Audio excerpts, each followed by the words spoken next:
আরজি করের ঘটনা কেন, আরও অনেক ঘটনাই আমাদের চোখে আঙুল দিয়ে দেখিয়েছে যে ডাক্তার বোনকে এইভাবে নৃশংসভাবে রেপ করে খুন করার পর কিভাবে পুলিশ দিয়ে তথ্য প্রমাণ লোপাট করা যায়।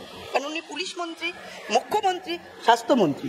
স্বাস্থ্য দপ্তরে ঘটনা ঘটেছে, অর্থাৎ আরজি করে ঘটনা ঘটেছে, সেখানে প্লেস অফ অকারেন্স থেকে সমস্ত তথ্যকে কিভাবে লোপাট করে দিয়ে প্রকৃত দোষীকে আড়াল করা যায়, সেটা যদি শিখতে হয়, সেটা যদি জানতে হয়, তাহলে সেটা মুখ্যমন্ত্রীর কাছ থেকে, পুলিশ মন্ত্রীর কাছ থেকেই জানতে হবে। তো এই তো হচ্ছে আমাদের পশ্চিমবঙ্গে নারীদের সম্মান। প্রত্যেক দিন ধর্ষিত হচ্ছে, লুণ্ঠিত হচ্ছে, অত্যাচারিত হচ্ছে, প্রতারিত হচ্ছে। তারপরেও মুখ্যমন্ত্রী আপনারা হাঁসখালির মেয়েটির দিকে আঙুল তুলেছিল যে ওর লাভ অ্যাফেয়ার্স ছিল, ও প্রেগনেন্ট ছিল। আমরা জানি না ওই হাঁসখালির বাচ্চা মেয়েটিকে, যেহেতু তৃণমূল করতো, তার বাবা পঞ্চায়েত প্রধান ছিল, সেই মেয়েটিকে পার্টিতে পুড়িয়ে নন রেজিস্টার্ড শ্মশানে পুড়িয়ে দেওয়া হয়েছিল। আমরা জানি না সেই মেয়েটি বেঁচে ছিল কিনা, বেঁচে থাকা অবস্থায় তাকে পুড়িয়ে দেওয়া হয়েছিল কিনা।